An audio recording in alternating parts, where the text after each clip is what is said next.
नमस्कार दोस्तों, आज के इस वीडियो के अंदर हम लोग बाबा फूड प्रोसेसिंग इंडिया लिमिटेड के आईपीओ के बारे में बात करेंगे। हम लोग डिटेल में एनालिसिस करेंगे इस कंपनी का और इस डिसीजन पर पहुंचेंगे कि क्या हम इस आईपीओ को अप्लाई करना चाहिए या तो फिर हमें इसे अवॉइड करना चाहिए। और अगर हम लोग इस आईपीओ को अप्लाई करते तो क्या सिर्फ और सिर्फ लिस्टिंग इन पाने के लिए इसे अप्लाई करना चाहिए या तो फिर हम लॉन्ग टर्म तक इस कंपनी के अंदर इन्वेस्टेड रहने के लिए इसे अप्लाई करना चाहिए। तो चलिए मैं आपके सारे के सारे डाउट्स को क्लियर करता हूँ और इसी तरीके के इन्फॉर्मेशनल वीडियोज़ के लिए चैनल को सब्सक्राइब करके ऑल के नोटिफिकेशन बेल को ऑन करना ना भूलें। अगर मैं बात करूँ यहाँ पर कंपनी की, तो कंपनी इनकॉर्पोरेट हुई थी 2015 के अंदर। Baba food processing is and agro food manufacturing company. तो बेसिकली जो किसानी जो खेतों वगैरह से जो आते हैं तो उस तरीके के फूड की मैन्युफैक्चरिंग का ये लोग बिजनेस करते हैं। The company has established its footprints in branded consumer as well as bulk food markets processing wheat flour products. तो ये लोग जो यहाँ पर आटे वगैरह होता है तो उसकी प्रोसेसिंग का ये लोग यहाँ पर बिजनेस करते हैं, जिसके अंदर यहाँ पर व्हीट फ्लोर हो गया, यहाँ पर मैदा हो गया, सूजी हो गया। तो इन सभी का यहाँ पर रिफाइनरिंग का और सेलिंग का बिजनेस ये लोग यहाँ पर करते हैं। अगर मैं बात करूँ यहाँ पर आईपीओ के इंपॉर्टेंट डेट्स और डिटेल की, तो आज 3 नवंबर के दिन ये आईपीओ ओपन हुआ है, वहीं 7 नवंबर के दिन ये आईपीओ यहाँ पर क्लोज होगा। अगर मैं बात करूँ प्राइस बैंड की, तो 72 रुपीज़ से लेकर 76 रुपीज़ पर शेयर का यहाँ पर प्राइस बैंड रहेगा।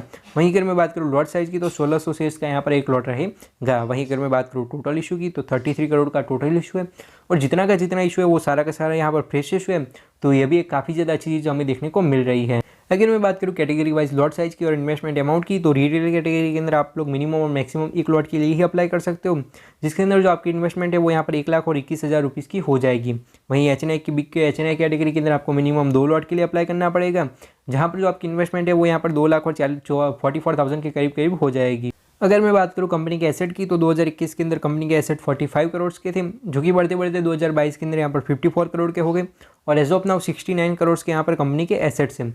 तो कंपनी के एसेट्स की ग्रोथ काफ़ी ज़्यादा अच्छी है और ईयर ऑन ईयर ग्रोथ अच्छी भी हुई है और साथ ही साथ कंपनी के पास में 69 करोड़ के एसेट्स हैं। तो ये भी एक अच्छी चीज़ देखने को मिल रही है। वहीं अगर मैं बात करूँ रेवेन्यू की, तो ईयर ऑन ईयर रेवेन्यू के अंदर भी काफ़ी अच्छी ग्रोथ देखने को मिल रही है। वहीं अगर मैं बात करूँ प्रॉफिट की, तो 2021 के अंदर करीब 2 करोड़ का इन लोगों का प्रॉफिट था, जो कि बढ़ते बढ़ते यहाँ पर एज ऑफ नाउ जो है 2023 के अंदर इन लोगों का जो प्रॉफिट है वो यहाँ पर 5 करोड़ का हो चुका है। और 2023 का फाइनेंशियल ईयर जैसे मार्च के अंदर खत्म हुआ, तो मार्च से लेकर जून के बीच के अंदर भी इन लोगों ने करीब 2 करोड़ का यहाँ पर प्रॉफिट बुक करा है।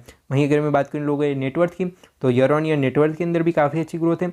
वहीं लोगों के जो रिजर्व्स और सरप्लस है उसके अंदर भी हमें काफ़ी ज़्यादा अच्छी ग्रोथ देखने को मिल रही है। वहीं अगर मैं बात करूँ इनके बोरोइंग की, तो 2000 जो यहाँ पर कंपेरेटिवली इन लोगों की बोरोइंग बढ़ती जा रही है, लेकिन मार्च 2023 के कंपैरिजन के अंदर एज ऑफ नाउ कंपनी की बोरिंग थोड़ी कम हुई है। तो मुझे ऐसा लग रहा है कि कंपनी जो धीरे धीरे अपनी बोरिंग को भी कम करने की कोशिश कर रही है, तो भी एक अच्छी चीज़ हमें देखने को मिल रही है। अगर मैं बात करूँ यहाँ पर की परफॉर्मेंस इंडिकेटर की या फिर की मैट्रिक्स की, तो इस आईपीओ के अंदर जो कंपनी का पीई रेशियो है वो 16 का है। वही जो कंपनी की मार्केट कैप है वो 124 करोड़ की है। तो एक बहुत ही छोटी सी स्मॉल कैप कंपनी है और कंपनी की जो वैल्यूएशन है वो भी हमें काफ़ी ज़्यादा अंडर वैल्यूड देखने को मिल रही है। वहीं अगर मैं बात करूँ लोगों के रिटर्न ऑन इक्विटी की, तो 20% का इन लोगों का रिटर्न ऑन इक्विटी है। वहीं अगर मैं बात करूँ रिटर्न ऑन कैपिटल एम्प्लॉयड की, तो 15% का इन लोगों का रिटर्न ऑन कैपिटल एम्प्लॉयड है। तो कंपनी परफॉर्म भी अच्छे तरीके से कर रही है, कंपनी की वैल्यूएशन भी काफ़ी ज़्यादा फेयर है, कंपनी की मार्केट कैप भी काफ़ी ज़्यादा छोटी है। वहीं अगर मैं बात करूँ इन लोगों के अर्निंग पर शेयर की, तो 4.20 रुपये की इन लोगों की अर्निंग पर शेयर है। वहीं अगर मैं बात करूँ रिटर्न ऑन नेटवर्थ की, तो 20% की इन लोगों के रिटर्न ऑन नेटवर्थ है। तो ओवरऑल कंपनी हमें काफ़ी ज़्यादा अच्छी देखने को मिल रही है। अगर हम लोग बात करें ऑब्जेक्ट्स ऑफ द इशू की, तो इन लोगों ने डिटेल के अंदर काफ़ी ज़्यादा चीज़ों को मेंशन किया है, लेकिन अगर मैं आपको आसान भाषा के अंदर समझाऊँ, तो एक तो इन लोगों को खुद की एक सब्सिडरी है, उसके अंदर थोड़ा बहुत इंप्रूवमेंट करना है, उसके लिए पैसा चाहिए। दूसरा यहाँ पर ये लोग मशीनरी खरीदना चाह रहे हैं, तो उसके लिए पैसा चाहिए। और तीसरा इन लोगों ने यहाँ पर कंपनी को चलाने के लिए पैसों की ज़रूरत है, ऐसा एक रीज़न बताएं। और चौथा इन लोगों के पास में डेट और बोरिंग थोड़ा सा ज़्यादा है, तो उसे कम करने के लिए यानी कि डेट और बोरिंग का रीपेमेंट करने के लिए ये लोग यहाँ पर आईपीओ लेकर आए हैं, वैसा रीज़न बताया। और आखिर में इन लोगों ने जनरल कॉर्पोरेट पर्पस को अपना रीज़न बताया है। तो आईपीओ का जो रीज़न है वो भी हमें काफ़ी ज़्यादा फेयर देखने को मिल रहा है। तो हम लोगों ने यहाँ पर डिटेल में एनालिसिस करा बाबा फूड प्रोसेसिंग इंडिया लिमिटेड के आईपीओ का। अगर मैं बात करूँ मेरे पर्सनल ओपिनियन की, पर्सनली मुझे कंपनी काफ़ी ज़्यादा अच्छी लगी, कंपनी के फाइनेंशियल फंडामेंटल भी अच्छे हैं, लेकिन हम लोग इस कंपनी के पास से लॉन्ग टर्म के अंदर कोई ऐसे बड़े रिटर्न या बड़े ग्रोथ की एक्सपेक्टेशन नहीं रख सकते। एनुअली 20% CAGR की ग्रोथ की आप लोग एक्सपेक्टेशन रख सकते हो। बाकी मार्केट की कंडीशन के ऊपर और कंपनी की सिचुएशन के ऊपर आधार रखता है कि भाई फ्यूचर के अंदर कंपनी कैसे रिटर्न देगी, किस तरीके से परफॉर्म करेगी।